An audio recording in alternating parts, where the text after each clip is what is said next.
Hello दोस्तों, स्वागत है आपका एक बार फिर से मेरे इस यूट्यूब चैनल पर। और आज हम मिल रहे हैं एक नए टॉपिक के साथ। टॉपिक का नाम है चट्टानें, यानी जिसे हम इंग्लिश में रॉक्स कहते हैं। कि जो चट्टानें हैं वो क्या होती है और भारत में चट्टानों को कितने आधार पर, कितने भागों में बांटा जा सकता है, किस आधार पर बांटा जा सकता है, आज हम सब यही बारे में पढ़ेंगे। इसी के बारे में आज हम चर्चा करेंगे कि जो चट्टान होती है, जो हमारी चट्टान होती है वो क्या होती है और हम इसको कितने भागों में बांट सकते हैं, हम इसको कितने भागों में बांट सकते हैं। आज हम इसी के बारे में चर्चा करेंगे और जो हमारा संपूर्ण जो हमारी क्लास होगी वो इसी पर आधारित होगी कि जो चट्टान है उसके हम भागों को किस प्रकार समझ सकते हैं और चट्टानों को किस प्रकार समझ सकते हैं। तो स्टार्ट करते हैं बिना किसी अनावश्यक बात के। तो देखिए, अगर हम चट्टान की बात करें तो सिंपल शब्दों में याद रखने के लिए आप कह सकते हैं कि जो पृथ्वी की सतह का कठोर भाग चट्टान होता है। ये आप याद रखने के लिए कह सकते हैं। समझने के लिए मैं आपको बताऊंगा कि जो पृथ्वी की बाहरी या आंतरिक सतह पर, पृथ्वी की बाहरी या आंतरिक सतह पर जो कठोर पदार्थ पाया जाता है, जो कठोर चीज पाई जाती है, उसे हम चट्टान कहते हैं। जो कठोर भाग होता है उसे हम चट्टान कहते हैं। अब देखिए, ये पृथ्वी के अंदर भी हो सकता है। देखिए, मान लीजिए ये आपकी सतह, ठीक है। अब ये ऊपर भी चट्टान हो सकती है और नीचे भी चट्टान हो सकती है। जो समुद्रों में होती है वो नीचे होती है और जो धरातल पर होती है वो ऊपर होती है, ठीक है। तो ये चट्टानें पृथ्वी की सतह के आंतरिक और बाहर दोनों तरफ हो सकती है, ठीक है। तो चट्टानी पृथ्वी का सतह का जो कठोर भाग होती है उसे हम कहते हैं चट्टान। क्या कहते हैं? चट्टान कहते हैं पृथ्वी की जो कठोर सतह है। पृथ्वी की कठोर सतह को हम क्या कहते हैं? पृथ्वी की कठोर सतह को हम कहते हैं चट्टान। ठीक है, तो याद रहेगा दोस्तों। देखिए, पढ़ने का तरीका बेस्ट होना चाहिए, समझने का तरीका अच्छा होना चाहिए, फिर आपको कोई भी चीज याद रह जाएगी, ठीक है। तो आपको अच्छे से समझना है कि जो पृथ्वी की सतह का बाहरी हो या आंतरिक, भारी हो चाहे आंतरिक सतह हो, उसके ऊपर जो पृथ्वी की सतह का कठोर भाग पाया जाता है उसे हम चट्टान कहते हैं। क्या कहते हैं? चट्टान कहते हैं पृथ्वी की भारी सतह या पृथ्वी की भारी सतह या आंतरिक सतह पर पाया जाने वाला जो कठोर पदार्थ है उसे हम क्या कहते हैं? उसे हम कहते हैं चट्टान। ठीक है, तो चट्टान समझ में आया कि जो चट्टान है वो क्या होती है। देखिए, ये किसी भी चीज से बन सकते हैं। जो चट्टान है वो देखिए, बहुत सारे जब छोटे छोटे पत्थर हो जाते हैं तो वो एक साथ जमा हो जाते हैं तो वो भी बड़ा पत्थर बन जाता है। और वैसे ही चट्टानें बनती है, जब छोटी छोटी चट्टानें एक साथ जमा हो जाती है तो बड़ी चट्टान का निर्माण हो जाता है। या जो मेग्मा या जो लावा निकलता है ज्वालामुखी से, उससे चट्टान का निर्माण हो जाता है। या इन सब के आपस में बदलने से चट्टानों का निर्माण हो जाता है। तो चट्टानों का अलग अलग प्रकार से निर्माण हो सकता है, ठीक है। और चट्टानें हमारे लिए महत्वपूर्ण भी है क्योंकि हमें चट्टानों से खनिज प्राप्त होता है, हमें चट्टानों से धातुएं प्राप्त होती है, हमें चट्टानों से पेट्रोलियम और प्राकृतिक गैसें प्राप्त होती है। तो इन सब के लिए चट्टानें हमारे लिए आवश्यक है और चट्टानें पृथ्वी की सतह पर पाई जाती है, ठीक है। और ये किसी भी प्रकार की हो सकती है। बस इनकी उत्पत्ति के आधार पर हम इनको कितने भागों में बांटेंगे? हम इनकी उत्पत्ति के आधार पर हम इनको 3 भागों में बांटेंगे। किसके आधार पर? उत्पत्ति के आधार पर। अगर कोई पूछ भी ले कि हमने इसको किसके आधार पर बांटा है तो आप कह देना उत्पत्ति के आधार पर, ठीक है। उत्पत्ति के आधार पर 3 भागों में बांट सकते हैं, ठीक है। तो उत्पत्ति के आधार पर हम चट्टानों को 3 भागों में बांट सकते हैं। कितने भागों में बांट सकते हैं? 3 भागों में हम चट्टानों को उत्पत्ति के आधार पर बांट सकते हैं, ठीक है। अब कौन कौन से प्रकार हैं और कैसे इनको कहते हैं वो हम थोड़ा समझ लेते हैं। तो आग्नेय चट्टान, पहली चट्टान आती है आग्नेय चट्टान। ये तो उदाहरण है, इनको हम बाद में समझेंगे। पहले देखिए आग्नेय चट्टान। आग्नेय नाम से देखिए, आग्नेय, आग नहीं, आग्नेय, आग्नेय। तो इसमें एक नाम आ रहा है आग। तो देखिए, हमारे जो ज्वालामुखी होते हैं वो कई प्रकार के होते हैं, ठीक है। कुछ जो निकलते हैं अभी भी, कुछ जो नहीं निकलते हैं। तो उन्हीं में से जो कुछ ज्वालामुखी होते हैं, वो जो सक्रिय ज्वालामुखी होते हैं, वो जैसे ही उनसे जो मेग्मा या जो लावा निकलता है ना, जो लावा निकलता है वो बाहर निकलने पर, तापमान कम होने पर क्या होता है? जम जाता है। क्या होता है? जम जाता है। और जमने के कारण जिन चट्टानों का निर्माण होता है उन्हें हम कहते हैं आग्नेय चट्टान। क्या कहते हैं? आग्नेय चट्टान। किन से कैसे निर्माण होता है? जो ज्वालामुखी से जो मेग्मा या जो लावा निकलता है उनके जमने से जिन चट्टानों का निर्माण होता है उन्हें हम कहते हैं आग्नेय चट्टान। क्या कहते हैं उन्हें? हम आग्नेय चट्टान कहते हैं, जिनसे मेग्मा या लावा के जमने से चट्टानों का निर्माण हो उन्हें हम कहते हैं आग्नेय चट्टान। और आग्नेय चट्टानों की अगर मैं आपको विशेषता बताऊं तो ये जीवाश्म रहित होती है। ये जीवाश्म ये जीवाश्म रहित होती है, परत रहित होती है। ये परत रहित होती है, इनमें कोई परत नहीं होती।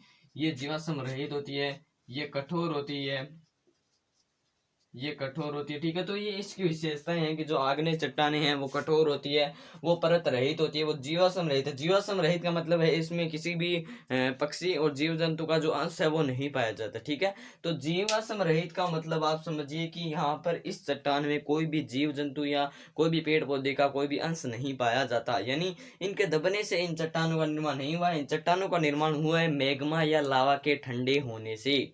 किनसे? मैग्मा या लावा के ठंडे होने से आग्नेय चट्टानों का निर्माण हुआ है। उदाहरण है अपने आग्नेय चट्टानों के देखें तो है, पहला है ग्रेनाइट, दूसरा है बेसाल्ट, तीसरा है पेग्माटाइट। बेसाल्ट में सबसे अधिक मात्रा लोहे की पाई जाती है। किसकी मात्रा पाई जाती है? लोहे की। बेसाल्ट में सबसे अधिक मात्रा पाई जाती है, ठीक है। बेसाल्ट में किसकी मात्रा पाई जाती है? लोहे की सबसे अधिक मात्रा पाई जाती है, ठीक है। और अगर हम आग्नेय चट्टानों को और देखेंगे इसमें क्या क्या पाए जाते हैं, कौन सी धातुएं पाई जाती है, तो आग्नेय चट्टानों में लोहे पाए जाते हैं, तांबा पाया जाता है, जस्ता पाया जाता है। ये सब आग्नेय चट्टानों में पाए जाते हैं। आग्नेय चट्टानों में क्या क्या पाए जाते हैं? आग्नेय चट्टानों में लोहा, तांबा, जस्ता, ये सब आग्नेय चट्टानों में पाया जाता है। तो हम कह सकते हैं कि जो आग्नेय चट्टानें हैं वो आर्थिक रूप से संपन्न, और आर्थिक रूप से संपन्न जो चट्टानें हैं वो हमारी होती है अवसादी चट्टानें, नहीं आग्नेय चट्टानें आर्थिक रूप से संपन्न होती है। अब बात करते हैं अवसादी चट्टानें क्या होती है। तो अवसादी चट्टानें जो आग्नेय चट्टानें होती है वो तो परत रहित होती है, ठीक है। और जो अवसादी चट्टानें हैं वो परतदार होती है। अवसादी चट्टानें जो है वो परतदार होती है। इनमें जीवाश्म सहित होती है, ये जीवाश्म सहित होती है, इनमें जीवाश्म होता है। पहले इनकी विशेषता की बात कर लेते हैं, कंपेयरिंग से आपको ज्यादा याद रहेगा। ये जीवाश्म होता है इसमें, ठीक है। और अगर जीवाश्म अवसादी चट्टानों की बात करेंगे, ये किसकी बनी होती है? अवसादी चट्टानें जो है पृथ्वी की सतह पर छोटी छोटी जो चट्टानें हैं वो मिलकर जब ऐसे इकट्ठी हो जाती है तो बड़ी चट्टान का निर्माण होता है। और वो उन बड़ी चट्टान में जब रासायनिक और भौतिक परिवर्तन होता है, बहुत ही सरल भाषा में समझाऊंगा, ध्यान से समझना है कि जो अवसादी चट्टानें हैं वो पृथ्वी की सतह पर जो छोटी छोटी चट्टानें पाई जाती है, जो पृथ्वी की सतह पर छोटी छोटी जो चट्टानें पाई जाती है वो जब एक जगह पर यहाँ पर आके इकट्ठी हो जाती है तब वे जो चट्टान बन जाती है उसमें रासायनिक परिवर्तन के कारण उसमें रासायनिक परिवर्तन के कारण जिस चट्टान का निर्माण होता है उसे हम कहते हैं अवसादी चट्टान। क्या कहते हैं? अवसादी चट्टान, ठीक है। अवसादी चट्टान समझ में आया दोस्तों?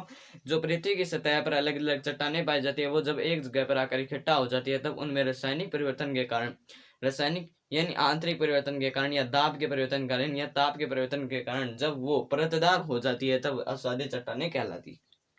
अवसादी चट्टान का बेस्ट उदाहरण है चूना पत्थर। जो चूना पत्थर जिसका रासायनिक सूत्र होता है कैल्शियम कार्बोनेट, जिसे हम कहते हैं रासायनिक नाम है, वो जो चूना पत्थर की जो चट्टानें हैं वो अवसादी चट्टानें पाई जाती है। इनमें खनिज पाए जाते हैं। अवसादी चट्टानों में अधिकांशतः खनिज पाए जाते हैं। क्या पाए जाते हैं? खनिज पाए जाते हैं। इनमें परतदार होती है, इनमें जीवाश्म पाया जाता है, इसमें लोहा एस्क भी पाया जाता है। अवसादी चट्टानों में लोहा एस्क पाया जाता है, ठीक है। अवसादी चट्टानों में लोहा एस्क पाया जाता है। चूना पत्थर सबसे अधिकांश जो है वो इसमें पाया जाता है। अगर हम संगमरमर की बात करें तो वो इसमें होता है। और आपने जो प्रसिद्ध 3-4 चीजों का नाम सुना होगा, आगरे का किला होता है, ठीक है। और जो लाल किला होता है, आगरे का जो महल है, किला नहीं महल, और जो लाल किला होता है वो बलुआ पत्थर की अवसादी चट्टानों से इनका निर्माण होता है। आगरे का जो महल है वो और लाल किला जो दोनों का निर्माण है वो संगमरमर की अवसादी चट्टानों और लाल बलुआ पत्थर की अवसादी चट्टानों से इनका निर्माण हुआ है। बात करते हैं अपनी अंतिम चट्टान की, कायांतरित चट्टानें। कायांतरित मतलब हम इसको एक नया नाम भी दे सकते हैं जो कि है रूपांतरित चट्टानें यानी बदली हुई चट्टानें। जो ये दोनों चट्टानें होती है, जो ये आग्नेय और जो अवसादी चट्टानें होती है, जब इनमें ताप, दाब या अन्य भौतिक गतिविधि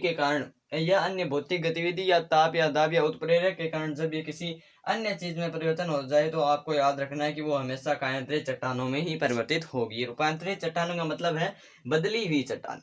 रूपांतरण का मतलब होता है बदलना और रूपांतरित चट्टानों का मतलब है बदली हुई चट्टानें। तो आग्नेय और अवसादी चट्टानें जब ताप या दाब या रासायनिक परिवर्तन न होने के कारण, केवल भौतिक परिवर्तन के कारण जब वो इनमें परिवर्तित होती है तब हम कहते हैं कि ये कायांतरित चट्टान है। कुछ कायांतरित चट्टानों के यहाँ पर उदाहरण लिए हमने। जो स्लेट चट्टान होती है, जो खनिज पदार्थ है, वो फाइलाइट में चेंज होती है, जो फाइलाइट है वो सिस्ट में चेंज होती है। तो ये उदाहरण है रूपांतरित चट्टाने के। देखिए रूपांतरित चट्टानों को आप इस तरह से समझिए कि जो अवसादी और जो आग्नेय चट्टाने हैं उनमें ताप, दाब, रासायनिक परिवर्तन नहीं होता। इसके अलावा सारे परिवर्तन होते हैं। जो अवसाद कायांतरित चट्टाने हैं इनमें रासायनिक परिवर्तन नहीं होता, इनमें केवल भौतिक परिवर्तन होता है, ताप होता है, दाब होता है। इन सब के कारण जब अवसादी और आग्नेय चट्टाने जब किसी चीज में परिवर्तित हो जाती है तो वो मेरे दोस्त रूपांतरित या कायांतरित चट्टानों में परिवर्तित होती है। ठीक है, तो तीनों चट्टानें मैंने आपको बता दी है कि आग्नेय चट्टान, अवसादी चट्टान, कायांतरित चट्टानें क्या होती है। अब अगर हम बात करें, यहाँ पर एक टॉपिक नया निकल कर आ रहा है कि आग्नेय चट्टानें जो है वो ज्वालामुखी और मेघला के निकलने से बनता है। ठीक है, मैग्मा के निकलने से बनता है। तो यहाँ पर हम हमारा जो अगला टॉपिक निकलेगा वो निकलेगा ज्वालामुखी के ज्वालामुखी क्या है। परंतु यहाँ पर हम एक बार फिर से इन तीनों का, चारों का रिवीजन कर लेते हैं। देखिए, चट्टानों की मैंने आपको सरल सी परिभाषा बताई है कि पृथ्वी की सतह आंतरिक या बाहरी कुछ भी हो सकती है, उस पर जो कठोर भाग पाया जाता है ना, उसे हम चट्टान कहते हैं, रॉक्स कहते हैं। ठीक है, इनके हमने 3 भागों में बांटा है उत्पत्ति के आधार पर। पहला आग्नेय चट्टान, दूसरा अवसादी चट्टान, तीसरा है कायांतरित या रूपांतरित चट्टानें। आग्नेय चट्टानें जो होती है वो मैग्मा या लावा के पिघलने से बनता है। आपको पता है बाहर आने पर तापमान कम होता है, लेकिन जो ज्वालामुखी होता है उसके अंदर तापमान अधिक होता है। अधिक होने के कारण जब वो बाहर निकलता है तो तापमान कम होने के कारण वो जम जाता है, और जमने के कारण जिस चट्टान का निर्माण होता है उसे कहते हैं आग्नेय चट्टान। आग्नेय चट्टान में कोई जीवाश्म नहीं होता, क्योंकि वो तो ज्वालामुखी के अंदर से आग निकली है, उसमें कोई जीवाश्म नहीं है। ठीक है, अवसादी चट्टान जो है वो परतदार होती है। परतदार होती है जब छोटी छोटी चट्टानें आकर एक जगह निकल जाती है और उनमें रासायनिक परिवर्तन के कारण वो परतदार हो जाती है, तब हम उनको कहते हैं अवसादी चट्टान। आप कह सकते हैं परती चट्टान। ठीक है, ये पन्ना परतदार होती है, जीवाश्म होता है इनमें, जीवाश्म होता है, वनस्पतियों का हो सकता है, पेड़ पौधों का हो सकता है, मानव का हो सकता है। बात करते हैं कायांतरित चट्टानें, तो कायांतरित चट्टानें यानी जो आग्नेय और अवसादी चट्टानें वो जिनमें परिवर्तित होती है उसे हम कहते हैं कायांतरित चट्टानें। बहुत ही सरल भाषा में मैंने आपको समझाने का प्रयास किया है, मेरी आशा है कि आप इसे जरूर समझे होंगे। मिलते हैं